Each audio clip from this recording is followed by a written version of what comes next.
Yes. Sorry, so I should start the record. Okay. So There may be an occasional cat wandering through as the that's door's open, so we can breathe. Nice. that's Okay. fine. How high does the tiara go? Because it's fading into the It's about Scottish. to here. Yeah. Ow, Okay. ow, ow, right there. Well, I thought I came here as the Queen of the Maid, but I Oh, it's seem there. like It's you're there. April Fool. I'm just wondering how Well, how high it went, and now I guess I can't go with that. I guess I could find a picture of the bees and put that behind me, even though that's not in the proper movie. From the you, deleted cut. Right, right. But it's the most famous scene, even though it's We were deleted. promised bees. I feel so disappointed, I mean, like much of the movie. I didn't I've care enough to go and look for the bees there later. were too many bees already. I think that's why they cut it. Because I was like, I get it. You're allergic to bees. Like, man. Anyway, I like bees. Mm-mm-mm-mm. That might be a personal failing. Like I consider the how I like spiders to be a kind of a problem. Was this movie done during the height of we're worried about the bees all disappearing, colony collapse, and I all think it that? was around this time, yeah. I Come think to it's think of it. before that, actually. I think it predates that by a little bit. They were Colony talking about on collapse. Doctor Who during the same it's a time. little bit Hmm. before, yeah. I wonder if I can get this image. That'd be fun. Mm. It's one of Well, those in the 90s, web it was all P about killer files. bees coming to take us over, so that never happened. I found Yeah, this predates it by like a year or so.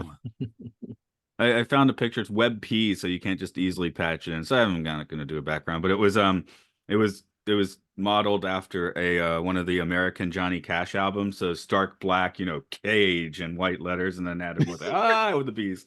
I was going to make that my background, but it's web P, and I don't feel like converting and screwing with it, so I won't. So this is number 80, is it? I don't know. I could look at the list that says that, which is on my other tab here. Now that I'm using a new computer, I can have multiple things open when I do a podcast, which was not the case for a while. Dude, We I already usually have a have guest. something like 50 tabs open. No, I would hello. close everything on the way. So, okay, it's number 80. Hmm. Oh, do I need to do that, I guess? I guess I could start if you want, unless you have Let's something. do it. Let's both do it together, like you say in it. No, I say in at number 80. Wait, what the hell am I gonna say? What the hell are you gonna say? What are we That gonna was say Luke's about this? line in the number I know 80. that's why we're having In at an number 80. existential crisis. This movie was an existential crisis. Okay, I've got it. You go in at number Turn it up 80, a and bit. I'll say what I I had what I something to say. I'm going to say what I Okay. want to say, and then you Okay. can chase it if you want. Okay. In at number 80. It's an American movie, guys.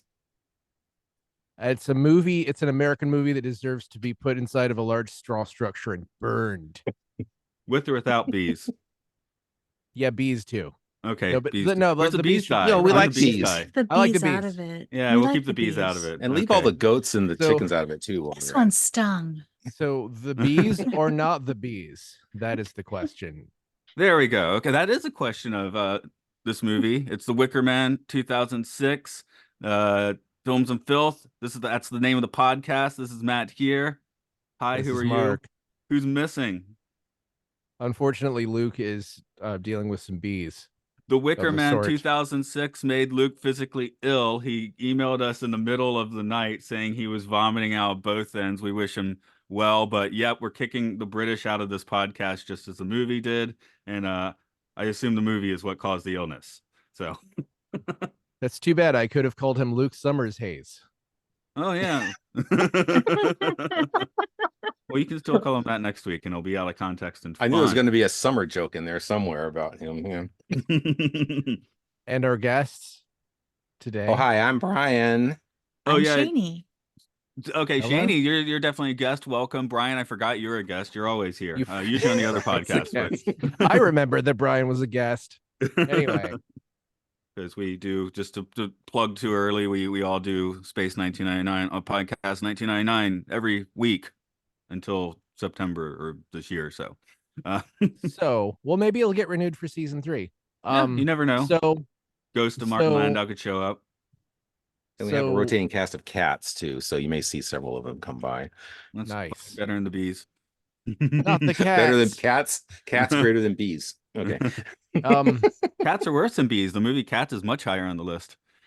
That's true. Yeah. Hmm. Another one I won't see. I would rather Oh. watch that. Well, no, Well, actually, then we have to bring you back for Cats. Oh goodness.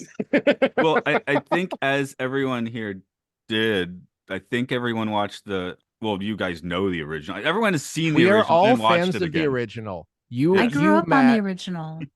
Matt introduced me to the original at some point very long ago, and I loved it so much that I ran out and bought it and watched it again numerous times. I watched it once, but I mean, I went into Wicker Mania for this. We'll get into that later. Well, What's everyone's journey actually- with this? Oh, sorry. Mine is that I heard there were going to be no songs in this when it came out, so I said pass, and I did not see it. So I only watched it just now for this podcast. Well, no one saw it. What was the box office on this? I mean, Plenty of people saw it. I mean, so what? You didn't see it then? I didn't see it until last night. Although on my rating system is how many views does it take for Matt to finish a movie? 2 for that. Although I interspersed it, like I watched 20 minutes. I watched 20 minutes of this, then 20 minutes of the old one, and then 20 minutes of this. So 3 viewings, excuse me. And then I watched the rest of the old one. So the old one was the 2 viewing one, and I should have done it in 1 viewing because that makes more sense. But I was like, I'll watch a little of both, and yeah. I did the first one in 1 viewing, and this took me like 8 or 10. Brian and Shani, Thanks. this is also your first time doing this, right? Watching this version?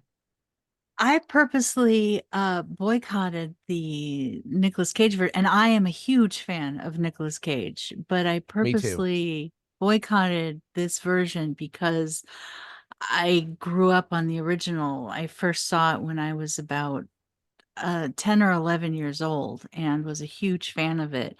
And when Brian and I first started dating, it was one of the first movies, the original movie, I insisted he watch with me.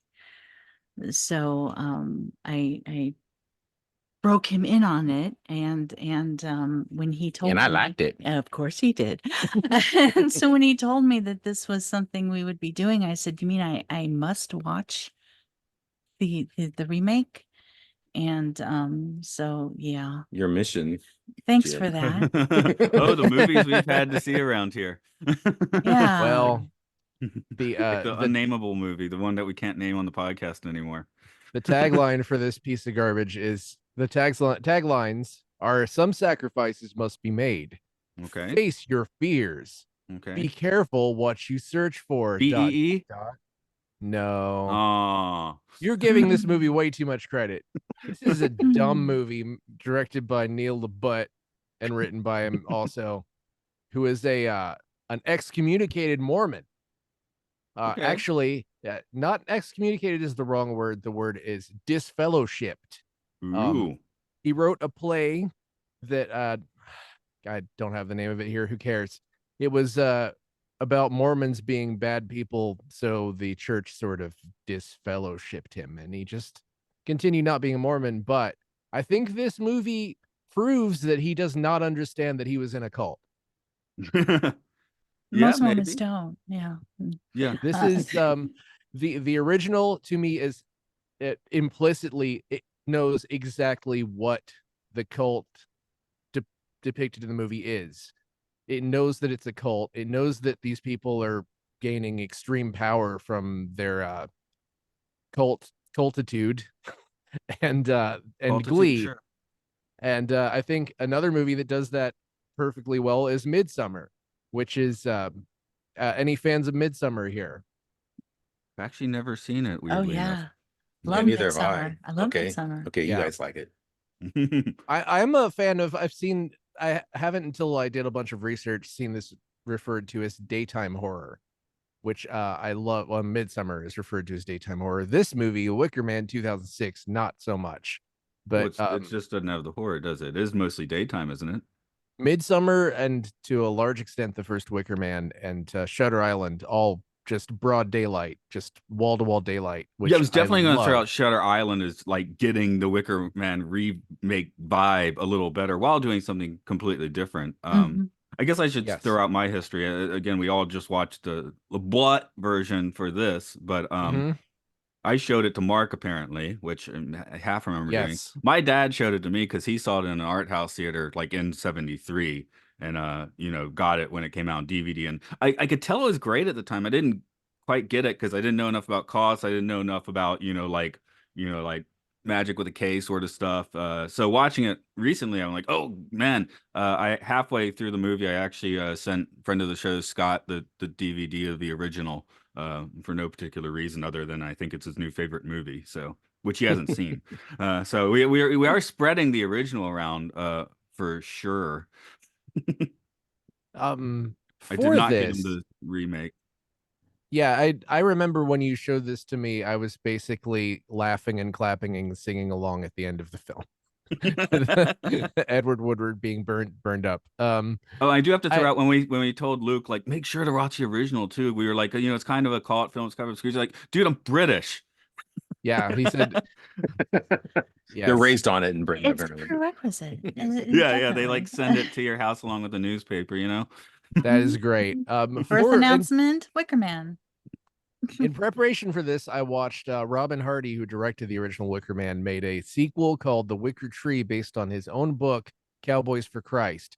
It's worth noting that he did not write the original Wicker Man. That was Anthony Schaffer, who wrote a script based on a novel called Ritual, which the guy who wrote a novel made a sequel to the novel in 2014. It's weird how much sequelage this has gotten in, you know, the last 20 years or so. But I don't know. That one is on good. David Pinner is his name, the author, and that book is called The Wicca Woman, and it's at a 2.85 on Goodreads. I did not find out about this in time to actually take it in. I did listen to the audio play of Anthony Schaffer's The Loathsome Lambton Worm, which is his sequel, which picks up right after the original movie. Sergeant Howie is rescued. That's the name of the cop in the original film, if you don't know. He was rescued by cops and then goes back to Summer Isle to like engage in a battle of wits or something, and just is basically yelling at people. But then he starts hallucinating and seeing a bunch of monsters, and then jumps off a cliff with eagles strapped to his arms to prove that Jesus is real or something. That one was like you do. pretty Yeah. bad. The Wicker Tree was okay. It was pretty decent. The whole We thought it bit was with fun. that, it Yeah, was we pretty enjoyed good. it. It was Yeah. pretty good. I liked it a lot more than this. It had kind of an ambiguous Christopher Lee cameo. Is he Lord Summer Isle? Is he not Lord? You're supposed to kind of believe he's Lord Summer. Yeah. Yeah. But that the whole deal with that one is that it's evangelicals going to the basically some offshoot of the original cult trying to convert them to Christianity, and there's a really fun bit where they sing one of their evangelical songs back at the guy while killing him. So yeah, check that out. That's worth watching. But if you haven't seen the original, then you might as well watch that twice and then watch Midsummer once.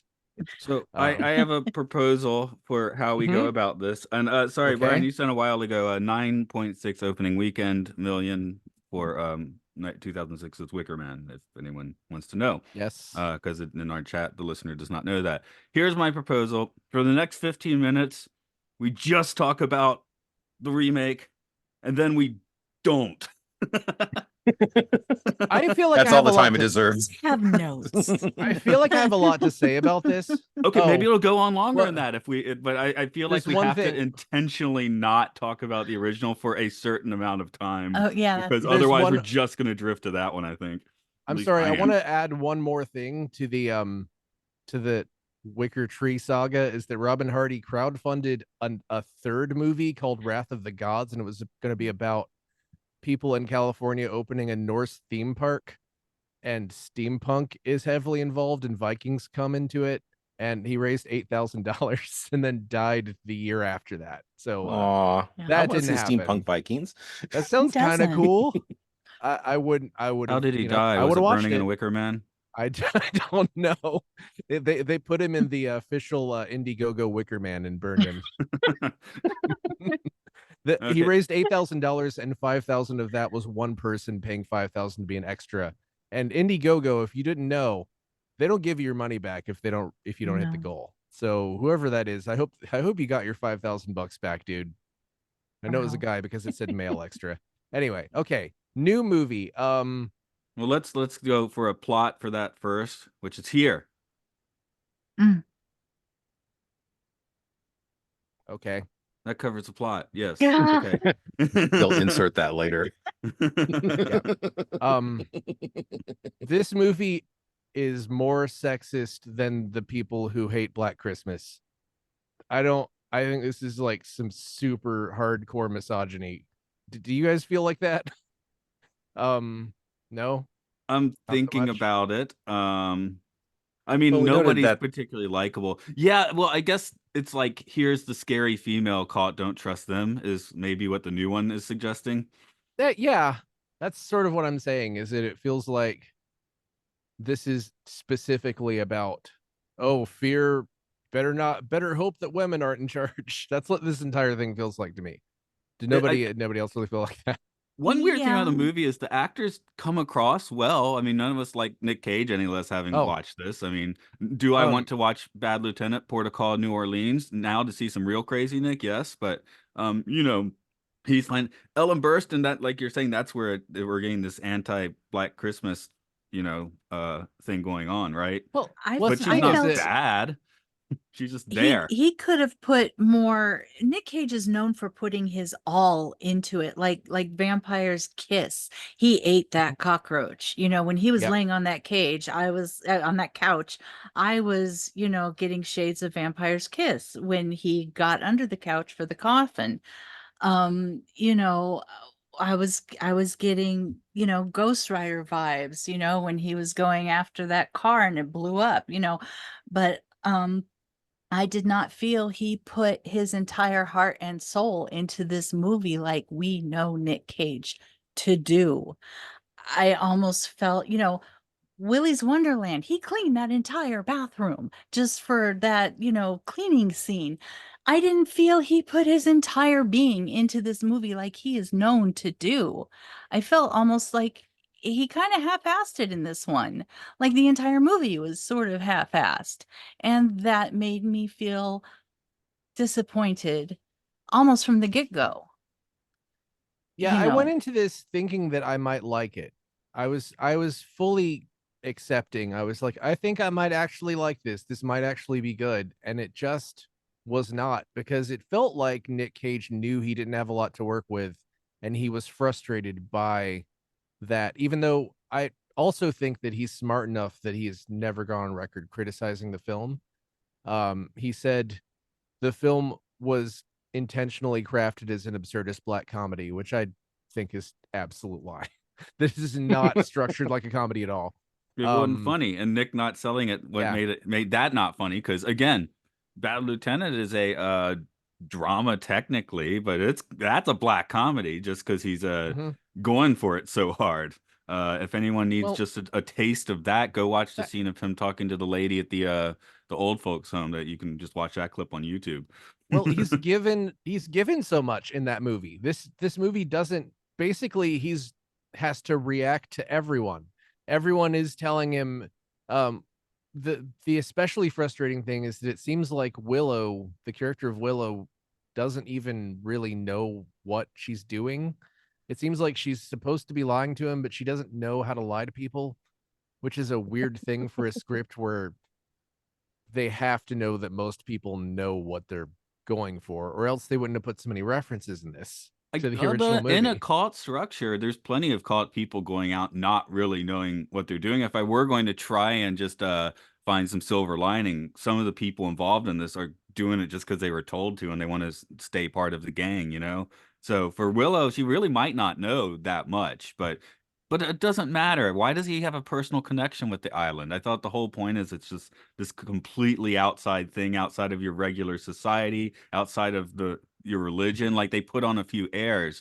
The town in here looks very, like rustic, which would be fine in a movie, but it doesn't look modern, which the old one's British modern, Mm-hmm. and then the whole religion angle, I mean, that's such a big thing that just isn't here. It's just cause there's no religion. Well, and it doesn't work to me as a cult because these people don't, they're not really acting like they're in a cult. They're just acting mildly annoyed. And sometimes, I don't know, Ellen Burstyn lectures a whole bunch, but it doesn't really feel like she really has a point to what she's saying. Like everything in the original movie felt like it was in place for a reason.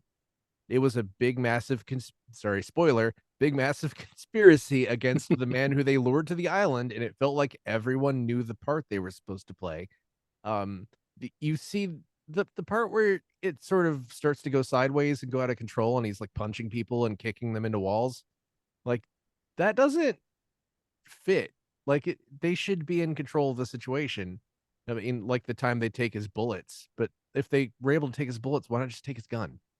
You know, No, I don't like that the Rowan reveal that's still alive. That reveal is like what halfway through the movie, which is kind of a weird place to put it. And then so they can put out that he's Rowan's father. It's like what? No, That made no sense. he didn't have to be. Yeah, there was no point in that. And also we keep seeing these flashbacks to the kid getting killed by the truck or whatever it was, which Yeah, that whole opening sequence. How did was that fit into this? And was that kid filmed. just gave me bad seed vibes anyway. It wasn't filmed like a horror movie. It's a little bit of I'm going to start calling it the fog syndrome, where it just wasn't filmed like a horror movie. It wasn't scary. The flashbacks to it weren't scary. There were probably like 30 flashbacks to it. If you want to see a movie do that correctly, then watch Enter the Void, even though I don't like watching Enter the Void. But no, I think people only watch that once. But that does no, that does.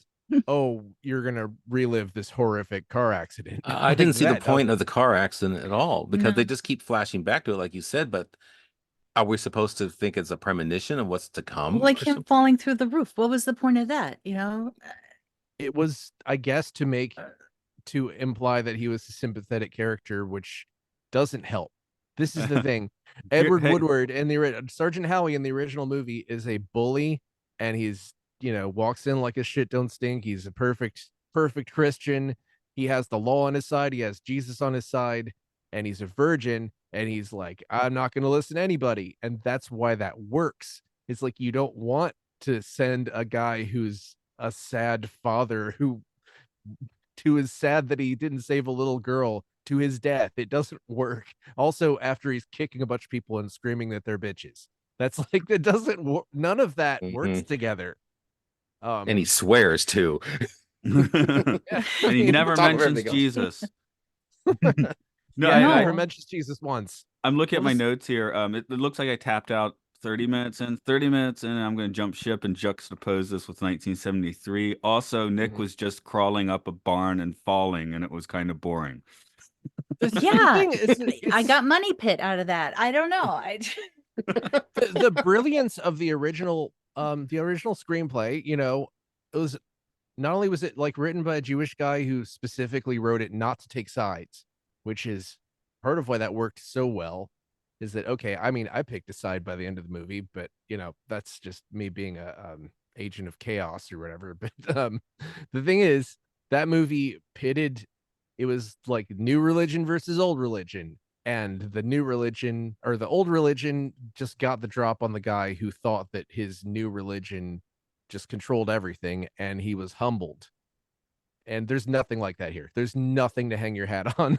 It's just basically like I was saying earlier. Maybe Black Christmas has poisoned me because it was so like such a like gender was such an issue there, and it feels like gender is an issue here, and it feels Well, like that means the message of uh-oh. Black Christmas actually made it your way, doesn't it? And they say podcast is if it's always someone's first one of the one, if you're first time here, we don't just rip apart bad movies every week. This one just kind of deserves it. Black Christmas Yeah. to 2019, not really recommending it unless if you're a 14-year-old girl, sure. Not really recommending it, but we got a really good conversation out of it where we were like not ripping apart the movie, just maybe accepting it's not for us, which Mhm. the Wicker Man should be. The original is like directly up everyone's alley here to 73, whereas this one I it's like, who is this for? Well, there's sorry, go ahead. the thing about it is that when you do a remake, the new one the original had so much beauty, poetry, the way it was filmed, the way it was made, the tension, the buildup. The remake had none of that. There was no love, there was no tension, no buildup, no homage. You know, Angelo Badamonte, Yeah. Badalamenti, yes, you know, I love him. His music is great, but even his score, I have to say, was unremarkable for me.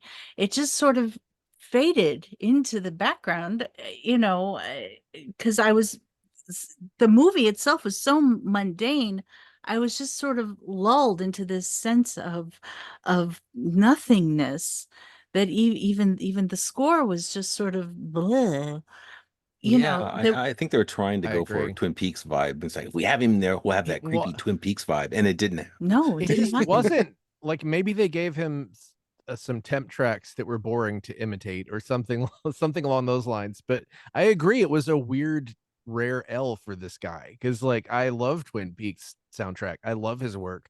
I kind of agree that maybe they shouldn't make any more Twin Peaks after he's passed away. And it didn't work. It was just it felt like just generic just generic horror music. Once Cage starts, exploring around the island trying to find clues or whatever, my note there is just this is now visuals, but as he looks around the island, do you think he will find more muted browns or more muted greens? Because even Twin Peaks, they got the red room if because Twin Peaks Yeah. has that like kind of faded soap And opera that brown and green Pacific look, and then you get the Northwest. red room And and then green some to wake you up and pay checkerboards attention. and backward. I mean, there's things there, right? Which I guess is supposed to be like, what is it supposed to be here? I don't know. The bees? I guess that's it. I don't know. Well, the thing is, this is one of those things where I don't know what you'd call it when someone is addicted to Chekhov's guns. Chekhov's gun habit. They're like, there's something in the gas station that says everything's okay, and then later on he brings up, hey, have you seen my everything's okay pills? Or whatever it was. No, it's a book. I'm sorry. Um, Yeah, what but was yeah, with it's the like pills? they hammer the bees thing over and over and over. Like, oh no, I bet the bees are gonna come up again. And and just like the car accident thing. Like we get it that he is upset and traumatized. It didn't end up doing anything for his character. Like it didn't it did it just was like the movie had these things to get to, and to even to the point where they had him in a sack and they had to take him out of the sack so that he could behold the Wicker Man, so he could go, oh God, and then put him back in the sack. Do you guys know the story of the original movie? Um, that Edward Woodward insisted that they do not show him the Wicker Man until they bring Yes. him to the Wicker Man. So his reaction to the Wicker Man in the film is real, which Yes. is, yeah, he was actually, he and Christopher Lee both like had a lot of input on that movie and were part of why it was good. I wanted to talk about one other thing about the weirdness of this film, that it feels like everything Nick Cage is reacting to everyone like sarcastically, but he doesn't have any quippy lines. It feels like someone was trying to write Army of Darkness, but then didn't have anything to write. It feels like everything he said was like the thing that when you think you're going to say something really clever Well, to you know shut all about somebody Army down, of but you have Darkness. I love nothing. me some Army of Darkness. Oh yeah, me too. But this is just, it's do you guys feel like that's maybe some kind of offshoot of World War II, where the Germans were this like elegant machine and Americans show up and they're just like, yeah, you stupid Germans, we're gonna punch you in the face. Well, he does sucker punch a lady and kickbox a girl in this film. True. Yeah. Do Yeah. you think this is we're still playing out World War II? uh, it could be. They just wanted him to say some kind of clever boomstick line there. Yeah. Anything. There was never, he was just all of his lines were like, okay, oh, can you just tell me where they are? Oh, okay, fine. It was just a bunch of that. But And it again, it was, wasn't Nick Cage at his best. It was just sort of Nick Cage. he wasn't given anything. Yeah, it's No. this thing where I feel like this is, I didn't go into this thinking that it would be his fault, and I still don't think it's his fault, like at all. I think he just was No. not given enough material. And yeah, I think as somebody who should not have bought a castle, it's our second week in a row of like we had Jeremy Irons who shouldn't have bought a castle in Dungeons and Dragons. Um, he knows the business well enough as a nepo baby that he knows not to like trash talk even the bad movies he's in. Right. And he went on to be in like 80 more movies after this one, and this is only about less than 20 years ago. I do agree with Matt that there's a lot of good actors here, like Molly Parker, who is in the Lost in Space Netflix show that I keep bringing up. She was the teacher. Lily Sobieski is back on I our wasn't bad gonna list. say her name because I couldn't pronounce it. I never saw anything with her in it until we started doing this podcast. I love her voice. Her voice is just like, "Hi, I'm Lily." That's a little low, but Who's this, Lily? yeah, Yeah. she has this low voice. Yeah, Low she was in a kind of- movie you did on this podcast not that long ago. Uh-huh. In the Name of the King of Dungeon Siege Tale, much better movie than this. Yeah, easily. Oh, But further down the bad list, so I guess that made it slightly better if it's down the bad True. list. right. It is rated more appropriately. I'm sure we'll see movies better than this down the bad list. She looked very familiar to me, but I couldn't place where I'd seen her before. I don't think I have seen her in anything. And of course, the apothecary photographer. Oh, the photographer, Frances Conroy. We love her. She's in like half or 3/4 of all of American Horror Story, like every season. She's one of the Okay. regular cast Mhm. members of American Horror Story. She's I've great. not seen. I'm sure I was there's very some disappointed crossover. to see her in this. Hey, this is But slightly she went on to funny. better things. This is slightly funny. A year before this movie, Nick Cage made a movie called The Weatherman. So he went from Weatherman to Wicker Man. Oh. That's kind of fun. Dude, the Which Weatherman man? felt like a Which man? personal attack. Weatherman. Weatherman. This Which was man? the Which Wicker man? This is Wicker- more I like haven't the seen it. Woodman. Which man? Has nobody seen the Weatherman? No, No. I don't. It's What's that Nick about? Cage is basically just an ADHD, like manic bipolar fuck up who can do his job very well, but then his personal life is a total wreck, and he sort of gradually learns to sort of deal with his problems, and it's mostly just a sad drama. There's just this scene where he's basically in the middle of a divorce, and he just sees his wife and he just throws a snowball at her, and it's like, ha. She's like, ah, what the hell's wrong with you? It's just, that it feels like me. I don't know. Mark, do you know what offended me the most in the end though about The Wicker Man 2006? Was it That it was what was the it? dedication. Was it the dedication? That's right. Yes, the dedication Oh, to yeah. the worst Ramon. Yeah, he was the Um, worst Ramon. So okay, if But it that had there been, was no music. they could have put Blitzkrieg That's a Bop good there. point. Yeah. I bet maybe Johnny Ramone, but the reason it's dedicated to him is because he introduced the original film to Nick Cage, which basically that was not a good deed. I mean, I don't know. Maybe Okay, It so didn't it do us wasn't any Joey favors. Ramone. I guess that's the important thing. maybe It was maybe Johnny, Nick Cage, and then there's no music. I'm sorry. I Yeah. interrupted you. No, you're good. I was just gonna say that Nick Cage watching the Wicker Man, the original Wicker Man, in itself is not evil. It's just the making of this thing. But I also hated the 6 months later scene, though I'll give them Oh, just yeah. a little small prop that the next one's going to be James Franco. It's like, okay, sure. If we have to accept this the reality of this movie and it's continuing, then send James Franco in No. next. Break his legs Sure. at the knees. That sounds good. Wasn't Aaron Eckert or something also don't hate one him of or those anything. things? One of the two was guys. that him? I thought that was I thought Dave Franco. Oh, okay. Maybe I'm wrong. I don't know. I thought he was Well, one Aaron of the Eckhart other got ones. his ones. Neil Sure. Neil started with Blvd, right? In the Company of Men. Yes. Wasn't that his first big one? Which I didn't know anything about In the Company of Men before we started doing this. I assumed that was a movie about war because I thought it was, a company of men. Nope. But that movie sounds like a nightmare shit show. Yes, it is. I've never seen it. I have. Oh, really? Because the Because Yes, trivia it is. here's some trivia from it. Aaron Eckhart said in a podcast that after he went to see the film in theaters, an angry woman came up to him and slapped him across the face, saying, "I hate you." Eckhart tried to reaffirm that it was his character that she hated, but she replied with, "No, I hate you." According to writer director Neil LaButte, this script began with the line, "Let's hurt somebody," and developed from there.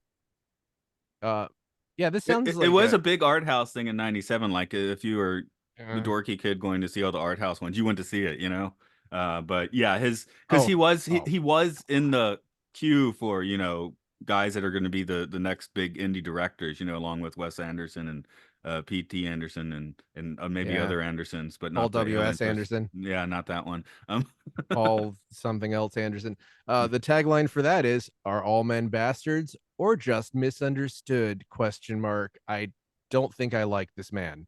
I don't Misogynist think is you the like this top man. tag on this film. I think he's like just a Mormon poisoned bastard who hates women. But He makes something now else horrible it's after getting that. like, now it's turning into libel and I have to stop talking. But yeah.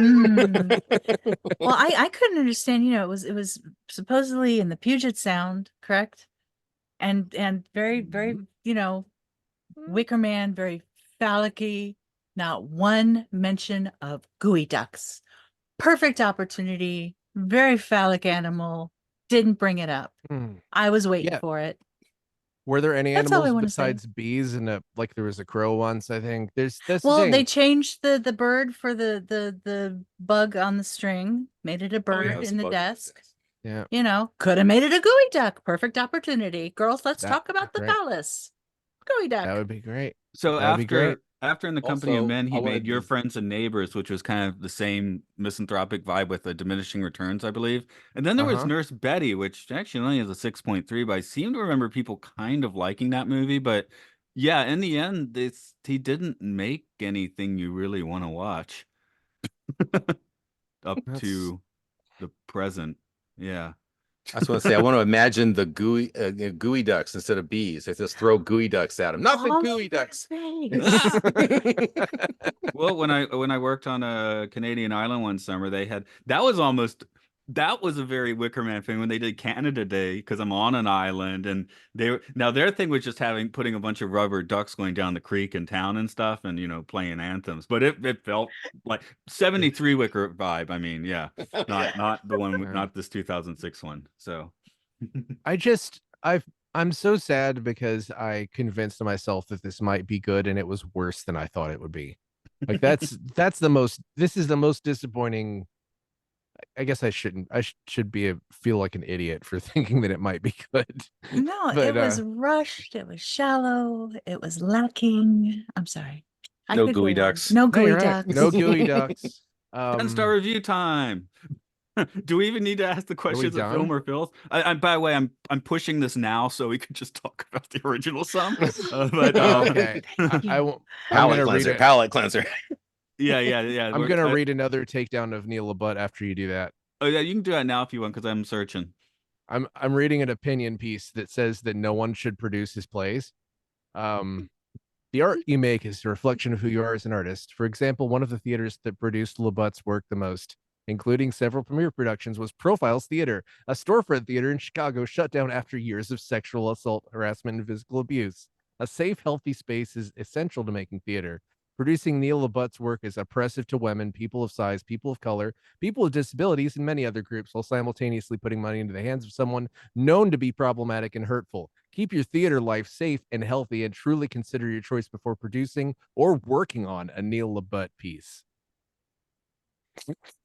Yeah, I felt personally attacked after watching this. There's a couple reviews here that are like entertainingly stupid. I'll read those 10s. These are first. 10-star reviews. These are 10-star reviews. There's two. These are 10-star very short. reviews. First one just Okay. says Nicolas Cage, best movie. I thought it was good just because of Nicolas Cage's acting. 3 out of 9 found that helpful. This one's better. It's the same thing, but it's better. Nicolas Rage. I enjoyed the part where he punched a bunch of people. 4 out of 6 found that helpful. And was this before AI? Yeah, 2018. That's these on the bot line. reviews? 2019. That's on the line. These could be some early bots.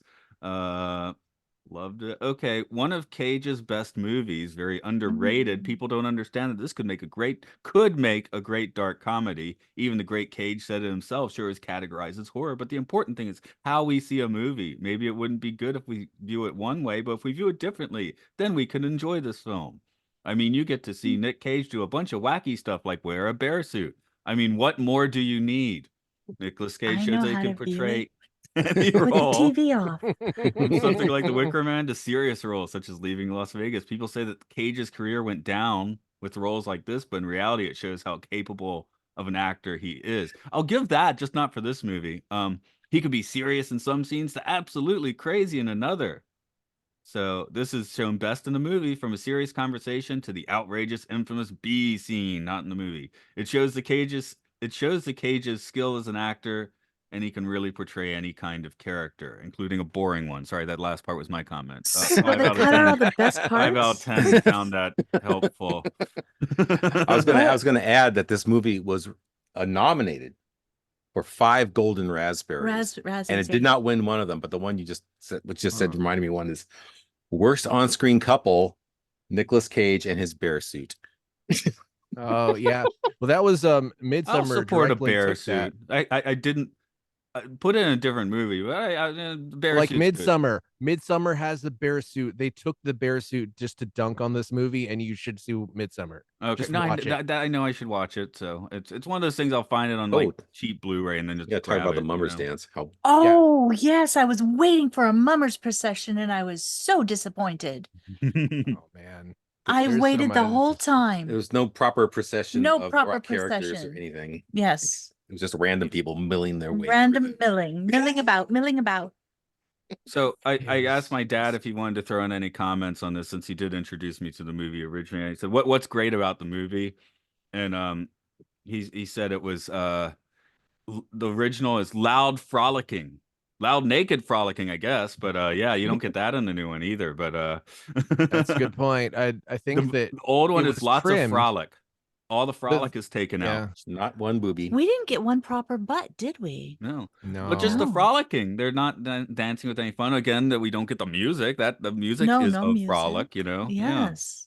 that's just it. They seem miserable, and they don't feel like they're having, like, they should be having fun with their awesome plan that they fully executed. I mean, We come get on, A treat side yourself. glance at a maypole. It's like, oh, there it is. Okay, Mhm. don't look at it too much. It may wither.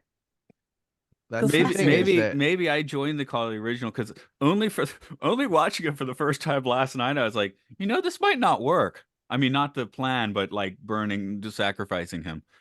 And I was just Yeah. assuming that that's going to work and the crops will be fine next year. well, that's But only last night I Anthony- was like, you know what? That's not necessarily the case. Which he's screaming, so I mean, it's not like the movie's not Yeah. trying to tell that to you, but.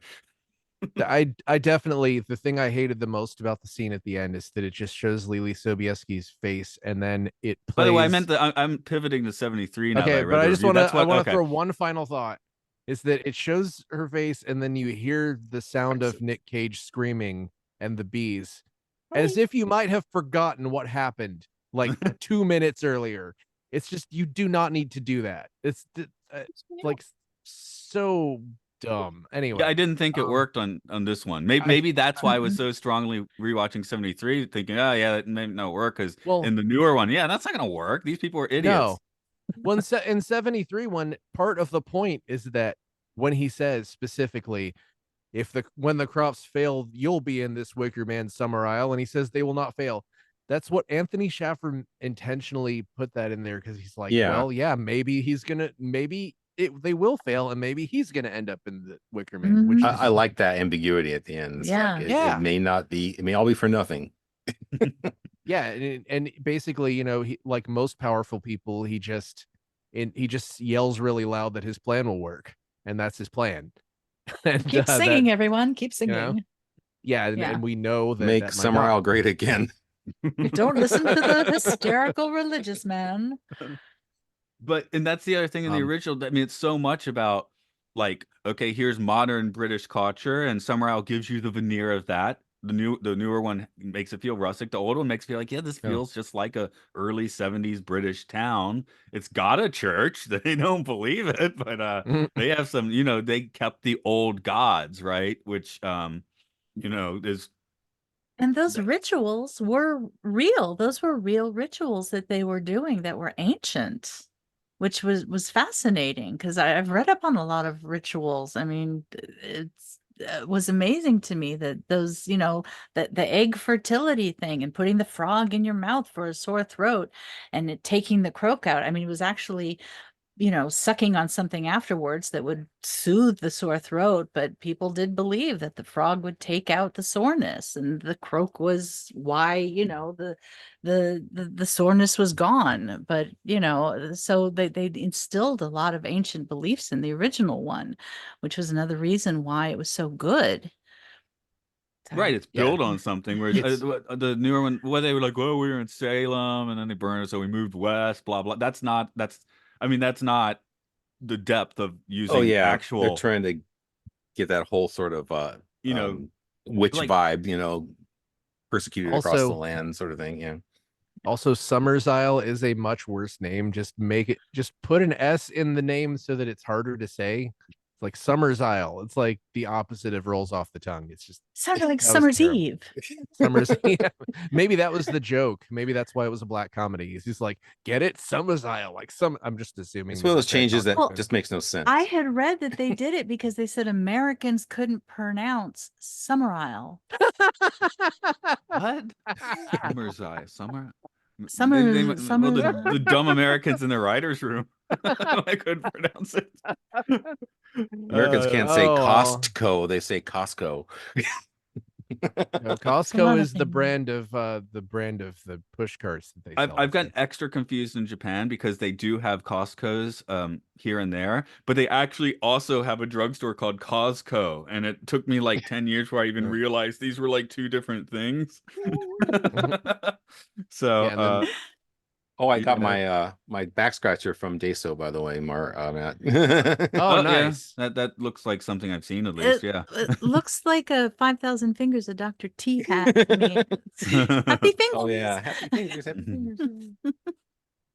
But yeah, I mean the thing with British history in general is, was it north of Hadrian's Wall, it was like fair game, anything's going on way into almost the modern era and into the modern era, which is the kind of the charm of the 73 movie, that little sliver of ancient knowledge. I mean, going back thousands of years, real stuff. It's also just why until you're killing people, which, well, you know what, that doesn't even matter, because I was just about to say, if you believe in that as hard as you do in Christianity, it's probably fine. And I was going to say, unless you're killing people, and hey, both of them do that too, so whatever. Well, they save the killing until the end. I guess there's a corpse in the bag at the beginning of the new one, but also the pilot's it was dead. supposed to be like like livestock.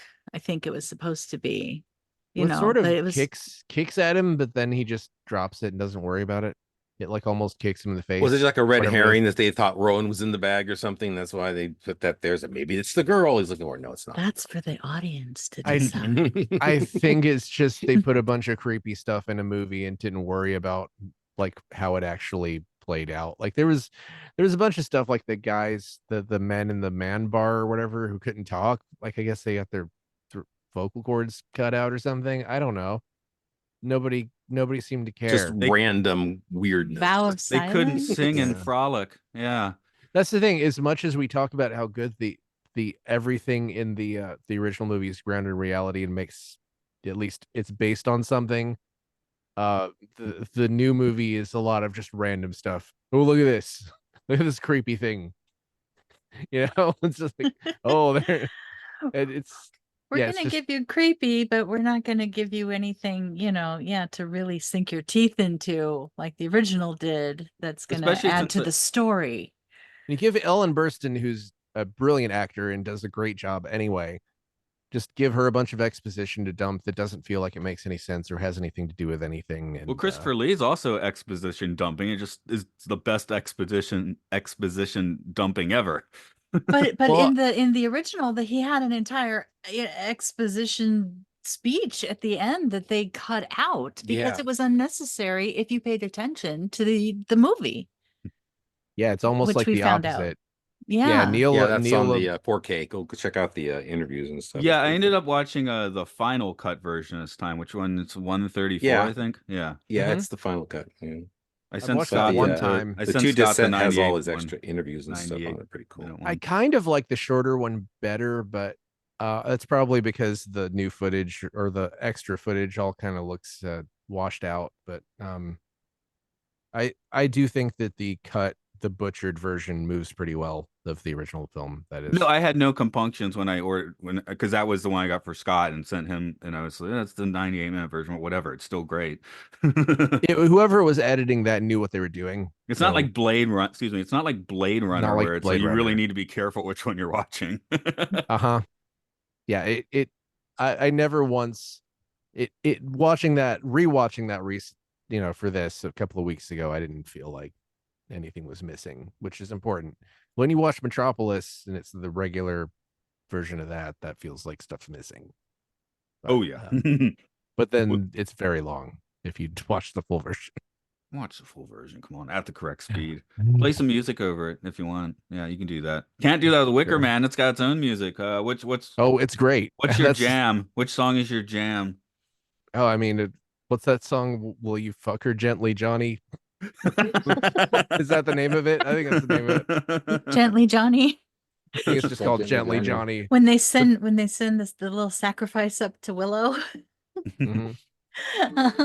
Corn rigs and barley rigs.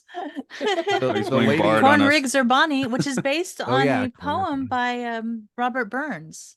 Oh. A lot of the things are based on poetry. Like there's a Walt Whitman poem. I think his speech about living amongst the animals was based on poetry by the one they used in the Dark Lord somewhere. I was looking at the snails. With the snails. Yeah, that's based on Walt Whitman's poetry, a poem by Walt Whitman. I can probably find it. But the corn rigs are Bonnie is Robert Burns. So that's where that song came from. Wow, I didn't know this, but Paul Giovanni, who basically did all the music, died in 1990, and that was sort of the only thing he did. I guess he had an LP in 1970, and then worked on a play called The Crucifer of Blood in 1978, which I don't see anything about here.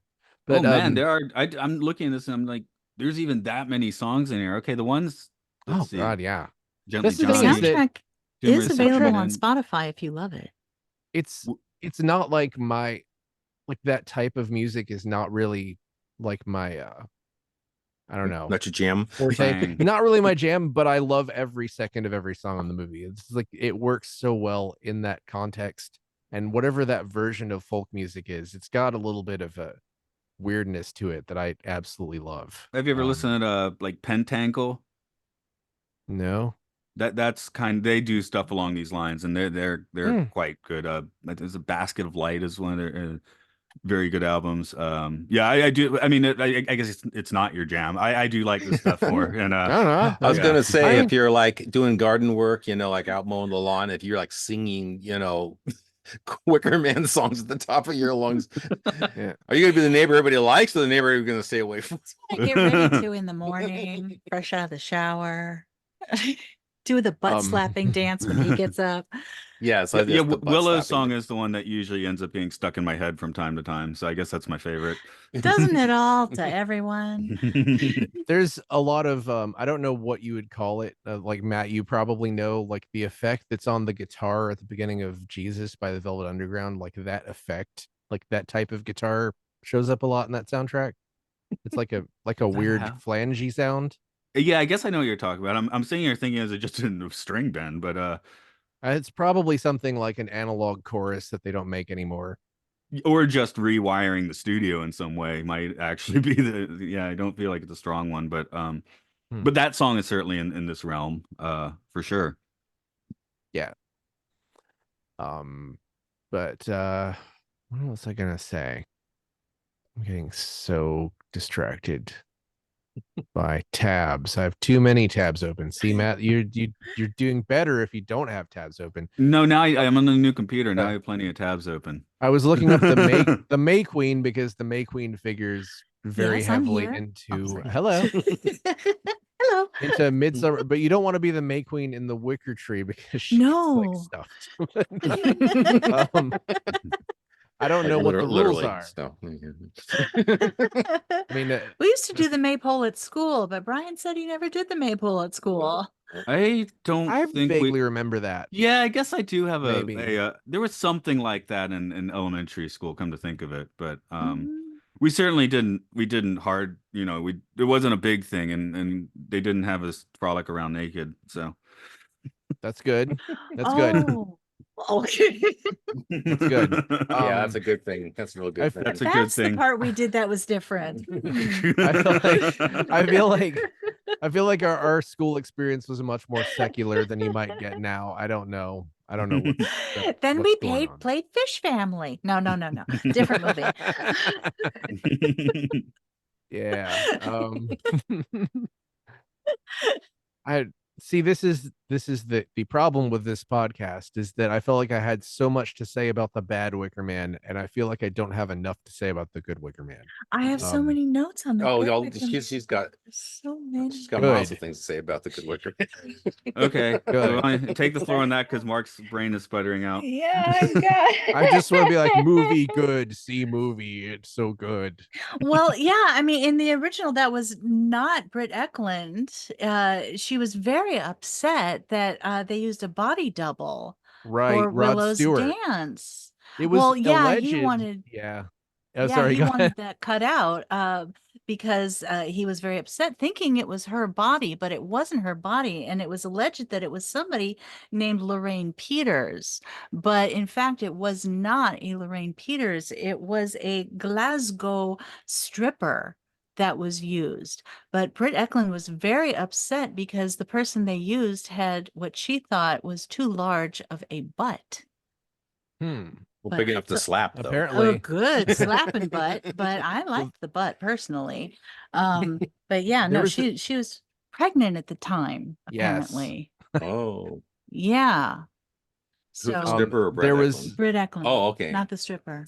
No. When the Wicker Man did really poorly, there were rumors that Rod Stewart like somehow made the movie fail by buying up a bunch of copies of it or something. I don't know how this He works tried to, in but the he 70s. didn't. Yeah, he tried don't- to, but apparently he failed. So is that like an interesting parallel to trying to make the crops fail? was he obsessed with trying to keep his girlfriend out of everybody's? That's a more little like less Charles Foster arcane. Kane buying all the bad reviews of it. Yeah, kind of. I mean that's an act. That's a Possibly. cause and effect, direct cause and effect action. At least Yeah. if they are all in your house or you buried them next to the ET cartridges, then people will not be able to experience it. You know, if you're going to watch an homage to Wicker Man, your best bet would be actually Hot Fuzz, because that was yeah. really, made more, Creepy, atmospheric, like there's something weird about this town, sort of. right. And that was made to pay honor to Wicker Man. We had a lot of horror actors and stuff show up in Hot Fuzz, didn't he? Yes, there's a crazy amount of crossover with everything, including like even Space 1999 actors show up in it. Filmed in Luke's hometown, so it's like the thing he's most just to famous. tie it in a little tighter. Oh yeah. Hi, Luke. Awesome. Well, and that's also one of my favorite movies. In fact, I mean, I might put that in the top. I'd probably put both those in the top 100. It's like 100 is a lot, but Wicker Man would go higher. But yeah, I was watching last night. I was like, okay, realistic. I think I could put this in my top 20. Top 10, not sure. I'd have to sit there and make out a list. I'm not going to do anyway. But it's it's so difficult because I'm like, oh well, what about this? What about this? And then right. But if I really thought I think 100. it could make the top 20. Yeah, probably not the top 10, but top 20. Yeah, you want to talk about something where I'm tempted to rewatch it after we record this podcast. Like that's how much I love that movie. Yeah, I'm not a big rewatcher. One. Not a big rewatcher of things. Mm-mm. You got a few more notes you want to hit there? What? Yeah, you said you got notes. Please do. I did not watch the old one and take notes. I just decided to watch it. So. Well, one of my main points that I felt was, just Edward Woodward's reaction at the end was, the beauty in his resignation of being thrown into that Wicker Man, and his his faith, his faith, his the way he just took it, and he started singing, and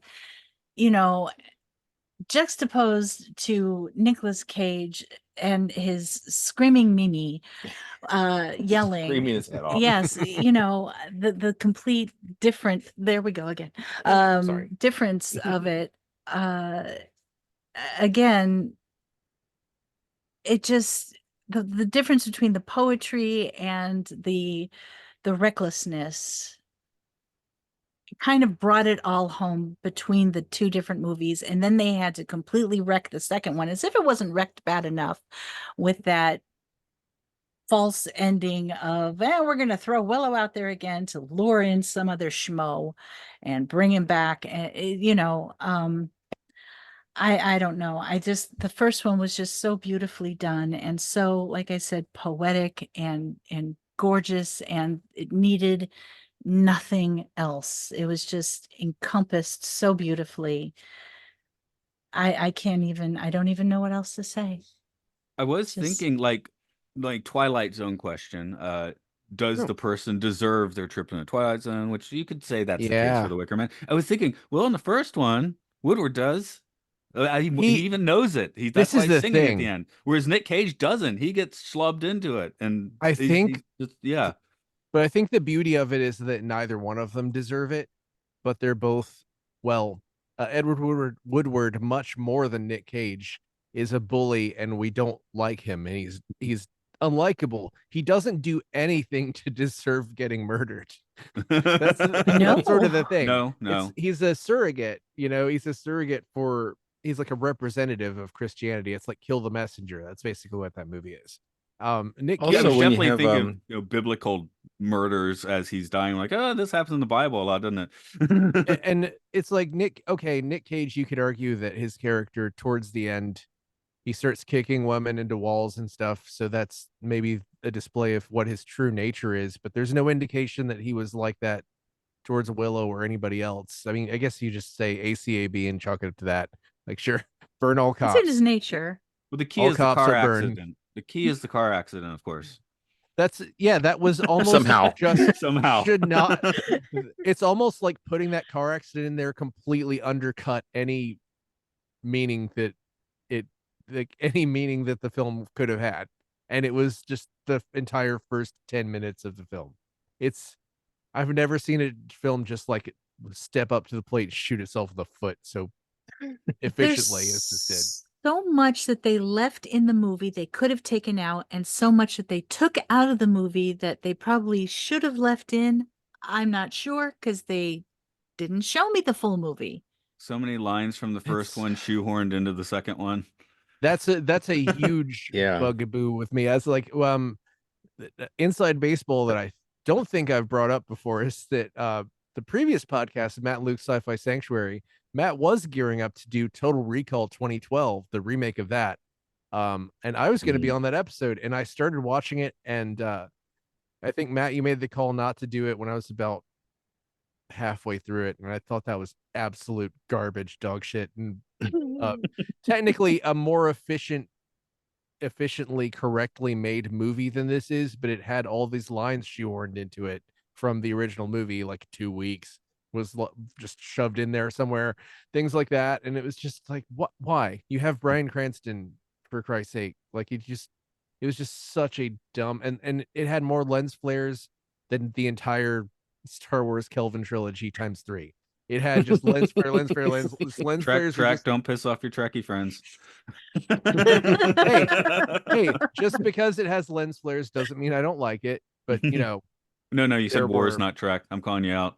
Did I say Wars? Yeah. Jesus Christ. No, Kelvin Star Wars movies are coming soon. I'm sorry.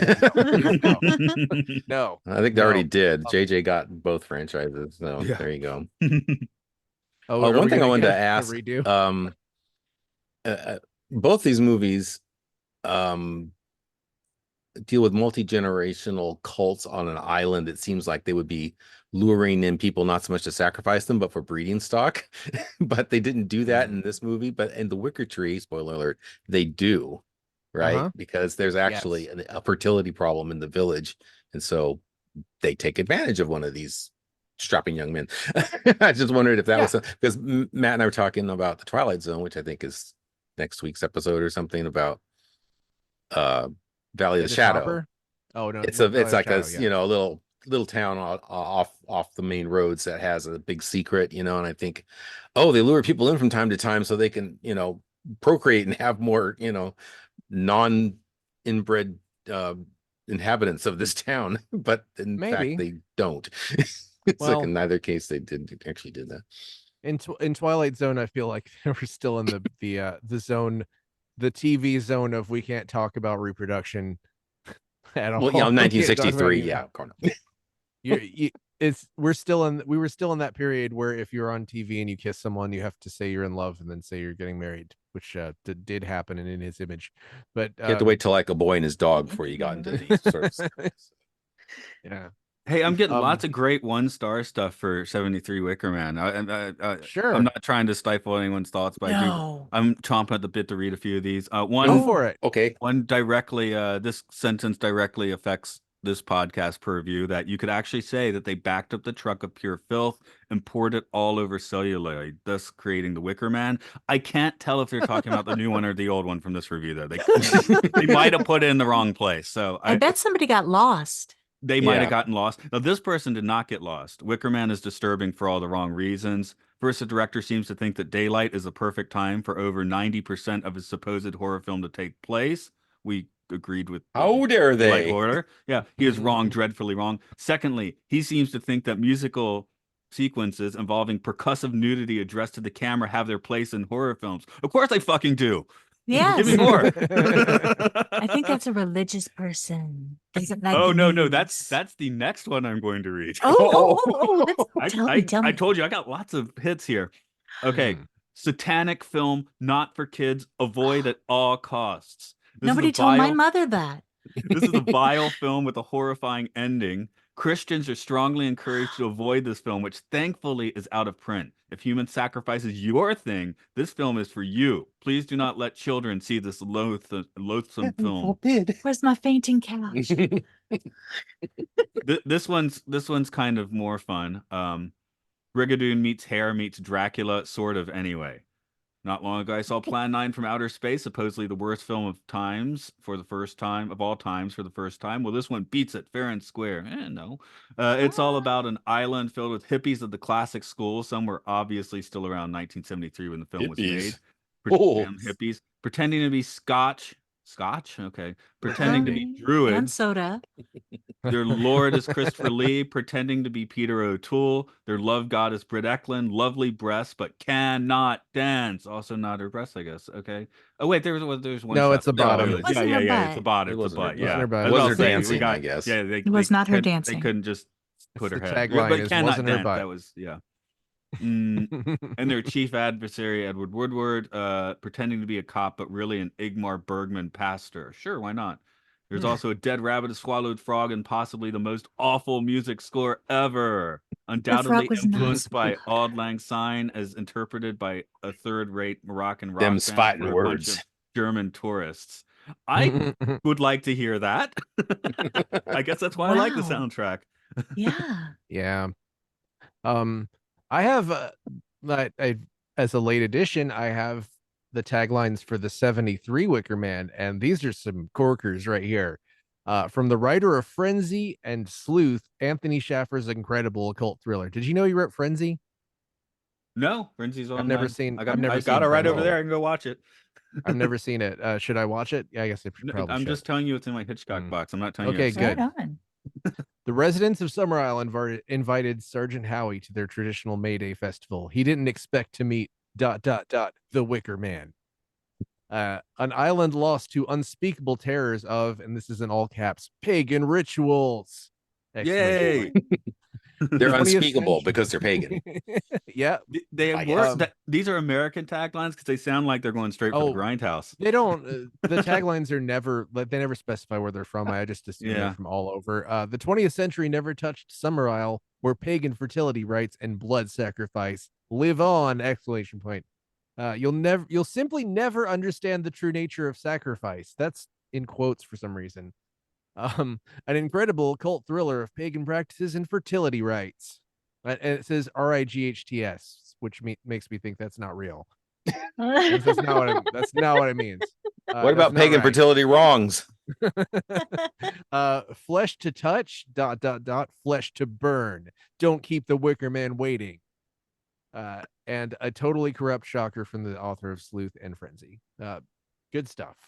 I was just trying to look at how this thing was released originally. The DVD commentary track, which maybe you listened to, states that studio executives suggested a more upbeat ending where a sudden rain puts the flames of the Wicker Man out and spares Howie's life. But the I would have been screaming. And I think I have seen this. Hardy subsequently had to remove about 20 minutes of scene on the mainland, early investigations, and some of Christopher Lee's part, which I guess I do remember seeing the mainland stuff at some point. I've watched that, haven't I?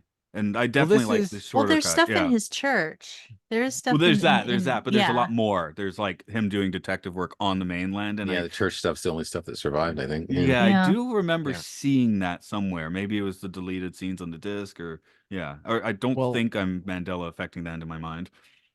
Schaffer's sequel, The Loathsome Lambton Worm, had a lot of mainland stuff where he basically, after he's rescued, after Sergeant Howie's rescued, he's sort of burned, and then it's a bunch of people who are like, you're obsessed with this cult, or nobody really believes him, I guess, even though they clearly rescued him from being executed.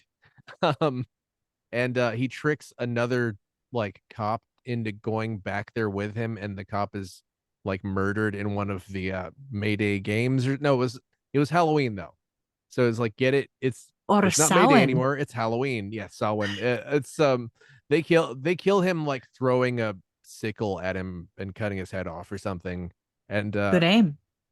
And of course, he's very mad and indignant that the guy that he tricked into coming with him to the murder island got killed by them. It's not great. I can see the tagline's going to be you thought Mayday was bad. Wait till you see Halloween on summer. Yeah, I think that basically. Oh, and also that story is that when they rescue him out of the Wicker Man, everyone ages 20 years immediately, which he wrote that script in 89, so he was probably thinking they could film it with the original actors and they're 20 years older. So everyone, that's terrible idea. Although now you could CGI them back down to their age in 1973. Sure, you could just put CGI Christopher Lee in your movie now. You shouldn't, but you could. But you shouldn't. Want to add? Do not do that. As far as all this sequel mania stuff, Robin Hardy's two sons, Justin and Dominic, did just run a successful Kickstarter where they've raised the money. They did it to make a documentary about the making of the Wicker Man, where they found a lot of just basically papers from the run up to the making of the movie. They have a lot of stuff. It looks like they go in depth into the making of it, the financial failure, the sabotage, all the stuff. I think making the festival rounds this year. So the 50th anniversary of the Good Wicker Man was last year, and they basically got it done right then. So look for that. It's called Wicker Mania, In Search of the Wicker Man. I've got a couple points to on my previous points. The longest cut you can watch is 99 minutes, so you can see some of that extra 20, but not all of it, which is fine, really. And this was released. I was wondering how this was released in Britain, because in America it was like Grindhouse, and it was the B picture on a double bill with Don't Look Now, which I brought up 2 weeks ago. So that makes sense. So it's like kind of it's a B movie, but maybe not a Grindhouse in Britain. So. Well, like Luke said, they made everybody watch it in England. Right, so. right. I think some of the negatives also were accidentally destroyed or buried or something under a roadway. It seems some of it was considered, but it's probably a little bit of both, where they thought a lot more of it was lost and eventually found some of it. So again, it's I guess a Metropolis thing. I have seen the 99-minute cut. That's what I'm thinking of, where we spend more time on the mainland, yeah, but not like 20 minutes. Okay. Well, I don't remember very much about it except that a lot of the extra stuff felt unnecessary, and a lot of the extra stuff, the extra stuff that was good was sort of just longer versions of scenes that were already there. Yeah, I think a bit of religion straight to the island is probably the best course for this movie, you know? Absolutely, because you don't want to get you get so wrapped up in the paganism. It's better for Christianity to be that like distant monolith, because then you get the distant monolith at the end. It's the big giant Wicker Man. So yeah, it kind of rhymes. I don't know. It's a perfect movie. I don't no matter what length. The one thing I'd like to do is to been on the set of The Man with the Golden Gun when Brett Eklund and Christopher Lee bumped into each other again after making this movie. It's like, oh yeah, we were just filming last year in Scotland. I see that you've bumped into me. I can't do his voice. It's impossible. On the extras when they're talking about the cut speech at the end, they bring on this actor who does a great Christopher Lee. Oh wow, I had him read the speech. He read the speech. He read it in Christopher Lee's voice. It was great. Somebody can do it. There was a production of The Loathsome Lambton Worm that I listened to, this an audio play that was really good acting in it. It's just the writing kind of was bad, but they didn't even attempt to get someone who sounded like Christopher Lee or Edward Woodward. The guy sounded just completely different. But you know, hey, I'm Lord Samurai. What's up? That's out there on like podcast apps and YouTube. Yeah, it's like that. Well, hello there. I'm Lord Summer Isle. How are you today? Well, I'm just really glad that Edward Woodward, Ghost came back as a crime fighter and became the Equalizer. Yes, exactly. That actually makes more sense than the Loathsome Lambton Worm did. It's like the Wicker Tree at least was smart enough to just detach the story just entirely, even though there are a couple of shout outs, like somebody has the name Morrison, but it's not gratuitous like the remake is. There's only a couple little threads. Yeah, and it was fun. Yeah, I agree. You watch that before you watch the Nick Cage one. If you're gonna watch a Nick Cage movie, if you're gonna watch a Nick Cage movie, don't. You've got like 100 better Nick Cage movies to watch than this. That's the great thing about it, is that he's done some. There are a bunch that I haven't even seen. Have you seen Color Out of Space? That's a good one. I recommend the 2006 Wicker Man for people who are about to record a podcast about the 2006 Wicker Man. Co-signed. Yes. He's even in Grindhouse. Nick Cage. Oh, okay. Mandy, which is directed by one of my favorite current directors, Panos Cosmatos. Mandy, especially. Yeah. That actually, Mandy is a better Wicker Man movie than this. There's a cult in it. I think everyone knows what you mean. Yes, everyone knows what I mean. I'm not talking about the Wicker Man from 1973. Which you just called a perfect movie. It's a perfect movie. It's better than Mandy. It's okay. It's better than Mandy. I think at least two of us are about to go to work, so I guess we'll wrap it up for today. Do you guys have anything to plug other than that you hang around here and we're about to talk about that? Who, us? Yeah. I just want to say thank you for inviting me on to speak about this perfect movie. Oh, thank you for coming and being our May Queen for this May Day parade. This probably I am honored. She has a whole wardrobe. You can invite her back for different things. Yes, yeah. Nice. Well, you don't need to, but thank you for having me on and not burning me. You are welcome. Brian has a list. Stuffing you. Yeah. Brian has a list and he can show it to you. I can show you the list of all the movies that are upcoming if you want to come back and do another. Come back anytime.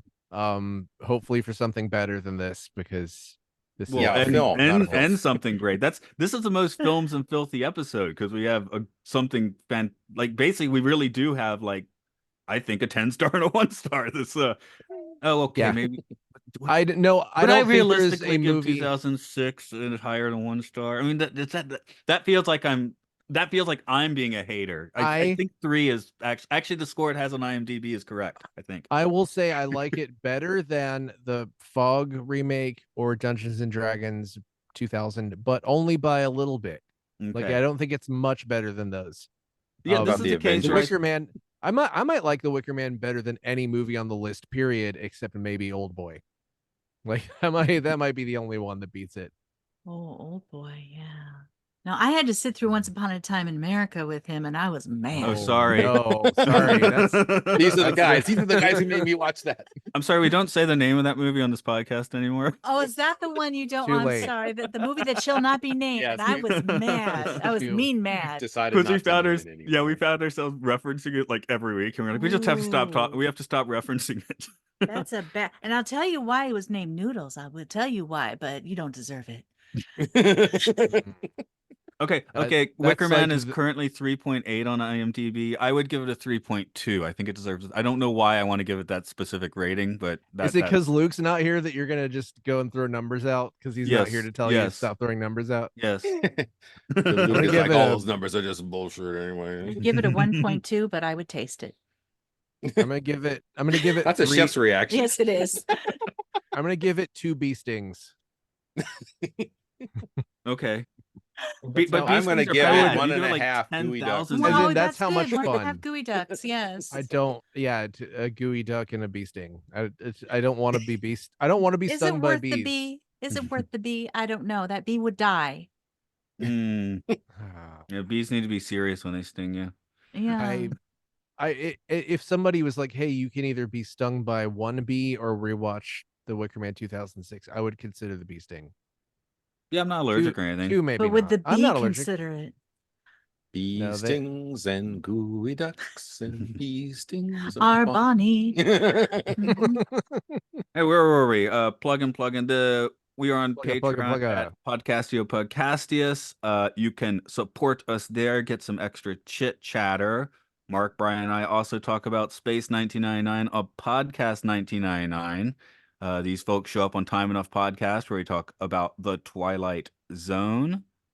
And Luke may not be here today, but you can catch him on Luke Loves Pokemon Hyrule Field Report, which is coming up to its exciting conclusion on Zelda's Tears of the Kingdom, right? Did I say the right Yeah, one? they're finally gonna get to Zelda and fight Zelda at the end. Okay, we're fighting Zelda, and They're of gonna course the fight Zelda at the game end of the show, game. which recently had don't a Mark, don't Luke, know. and I doing Yeah. a game. So it's kind of like a short films and filth episode in a way. If you want to go check out the game show. It references things, not the Wicker Man, because there's no Wicker Man game, but Maybe there If should you be. know, they ever talk about Elder there Scrolls be? Online, I'll Is be that your missed? gal. It's missed the Wicker actually, Man game? yeah, Elder Scrolls Oblivion expansion Shivering Isles actually is pretty Wicker Man. Oh, there you go. That's a little deep cut for you. Do you have that one? I am Khajiit in heart. Nice. This one will speak to you about this. Nice. Oh, yeah, you'll I'm find her hoping- on Xbox all the time playing Every night. every night playing Elder Scrolls. That's where I- Shani's in. Yes, I played Oblivion as a Khajiit. So, cat gang. Awesome. You make this one very happy. I will trade with you. There you go. Yeah, in the Shivering Isles expansion, every shopkeeper threatens to kill you, and just the guy who's the king of it is just an insane person. If you attack him, he'll make you fall from the top of the screen. Yes, that's right. Yes, he's wonderful. Butterflies and cheese all over the place. Yeah, Yes, yeah, Shegor. good stuff. I'm Mhm. gonna plug that. That is like much better than any of the Wicker Man sequels that I've done. All right, well, let's light a match and burn the sucker down. Right. Also, Midsummer. Watch that too. Okay. I'll just hit a record there. Oh, are you sure you want And to? scene. I'm recording Okay. to the cloud. Why am I recording to the cloud?